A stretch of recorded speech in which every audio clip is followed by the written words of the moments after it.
Pakistan, Turkey, Saudi Arabia മൂന്ന് രാജ്യങ്ങൾ ചേർന്ന് പുതിയ പ്രതിരോധ കരാറിൽ ഒപ്പുവച്ചിരിക്കുകയാണ്. മക്കയിൽ ഒപ്പുവെച്ച മക്ക ജോയിന്റ് ഡിഫൻസ് എഗ്രിമെന്റ് പ്രകാരം ഇവരിൽ ഏതെങ്കിലും ഒരു രാജ്യത്തിന് നേരെ ഉണ്ടാകുന്ന സായുധ ആക്രമണം മൂന്ന് പേർക്കും നേരെയുള്ള ആക്രമണമായി കണക്കാക്കുമെന്നാണ് പ്രധാന വ്യവസ്ഥ. അപ്പോൾ ഇതൊരു തരം ഇസ്ലാമിക് നാറ്റോ ആണോ?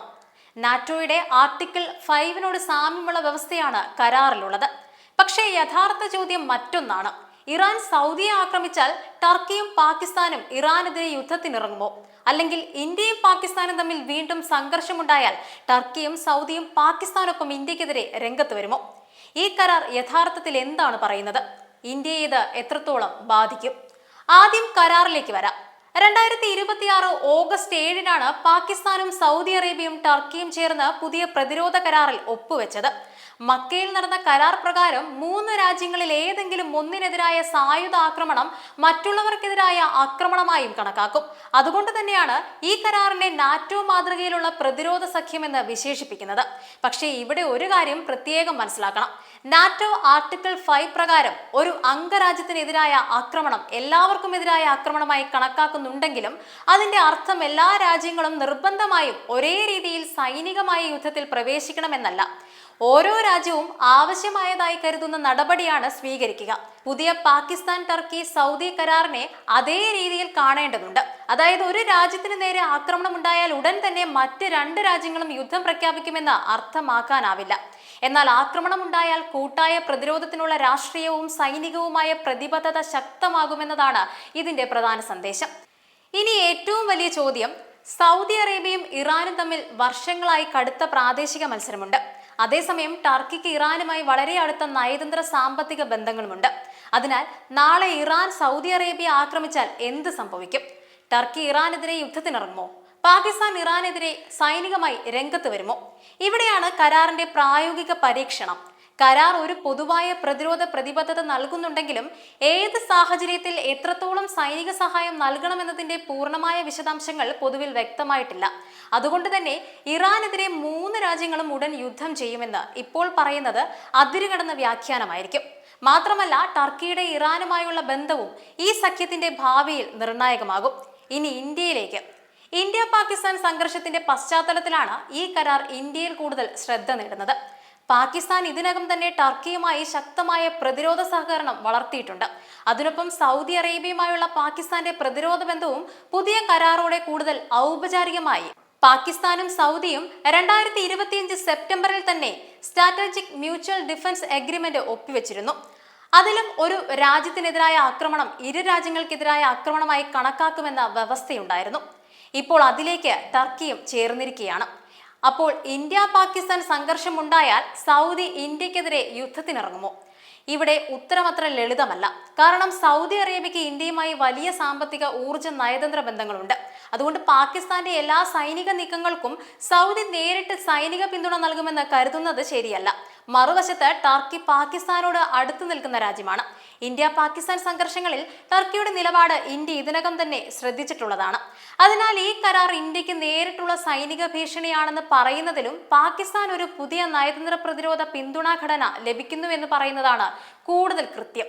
പക്ഷേ മറ്റൊരു യാഥാർത്ഥ്യം കൂടിയുണ്ട്. പാകിസ്ഥാൻ ഇതിനകം തന്നെ ചൈനയുമായി ആഴത്തിലുള്ള സൈനിക ബന്ധത്തിലാണ്. അമേരിക്കയുമായും വിവിധ ഘട്ടങ്ങളിൽ പ്രതിരോധ സഹകരണം ഉണ്ടായിട്ടുണ്ട്. ടർക്കിയുമായും പ്രതിരോധ സഹകരണമുണ്ട്. ഇപ്പോൾ സൗദിയും ഈ ഘടനയിൽ കൂടുതൽ ശക്തമായി എത്തുന്നു. ഒരു സംഘർഷമുണ്ടായാൽ പിന്തുണയ്ക്കാൻ കഴിയുന്ന രാജ്യങ്ങളുടെ രാഷ്ട്രീയ ശൃംഖല വികസിപ്പിക്കാവുന്നതിലാണ്. അതേസമയം ഈ സഖ്യത്തിനും വലിയ വെല്ലുവിളികളുണ്ട്. മൂന്ന് രാജ്യങ്ങൾക്കും ഒരേ ദേശീയ താല്പര്യങ്ങളല്ല. പാകിസ്ഥാന്റെ പ്രധാന സുരക്ഷാ ആശങ്ക ഇന്ത്യയാണ്. സൗദിയുടെ പ്രധാന ആശങ്കകൾ ഇറാൻ, യമൻ, ഗൾഫ് മേഖല എന്നിവയുമായി ബന്ധപ്പെട്ടതാണ്. ടർക്കിക്ക് സിറിയ, ഇറാഖ്, ഗ്രീക്ക്, ഈജിപ്ഷ്യൻ മേഖല, റഷ്യ, ഇറാൻ തുടങ്ങിയ നിരവധി വ്യത്യസ്ത സുരക്ഷാ വിഷയങ്ങളുണ്ട്. അതിനാൽ മൂന്ന് രാജ്യങ്ങളുടെയും സൈനിക താല്പര്യങ്ങളെ ഒരൊറ്റ കമാൻഡ് ഘടനയിലേക്ക് കൊണ്ടുവരുന്നത് എളുപ്പമല്ല. അതിനാൽ ഇസ്ലാമിക് നാറ്റോ എന്ന വിശേഷണം എത്രത്തോളം യാഥാർത്ഥ്യമാകുമെന്നത് കണ്ടറിയേണ്ട കാര്യമാണ്. ഇപ്പോൾ ഉറപ്പായി പറയാൻ കഴിയുന്നത് ഇത്രമാത്രം: പാകിസ്ഥാനും ടർക്കിയും സൗദിയും തമ്മിലുള്ള പ്രതിരോധ സഹകരണം പുതിയൊരു തലത്തിലേക്ക് കടന്നിരിക്കുന്നു. ഇത് പശ്ചിമേഷ്യയിലെയും ദക്ഷിണേഷ്യയിലെയും തന്ത്രപരമായ സമവാക്യങ്ങളിൽ മാറ്റം വരുത്താനുള്ള സാധ്യതയുള്ള നീക്കമാണ്. ഇന്ത്യയെ സംബന്ധിച്ചിടത്തോളം ഈ കരാറിനെ ഭയപ്പെടേണ്ട സാഹചര്യമാണോ എന്നതിനുപരി പാകിസ്ഥാൻ രൂപപ്പെടുത്തുന്ന പുതിയ പ്രതിരോധ നയതന്ത്ര കൂട്ടുകെട്ടുകളെ സൂക്ഷ്മമായി നിരീക്ഷിക്കേണ്ട സാഹചര്യമാണിത്. കാരണം ഒരു രാജ്യത്തിന്റെ സൈനിക ശക്തി മാത്രം ഒരു യുദ്ധത്തിന്റെ ഫലം തീരുമാനിക്കുന്ന കാലമല്ല ഇത്.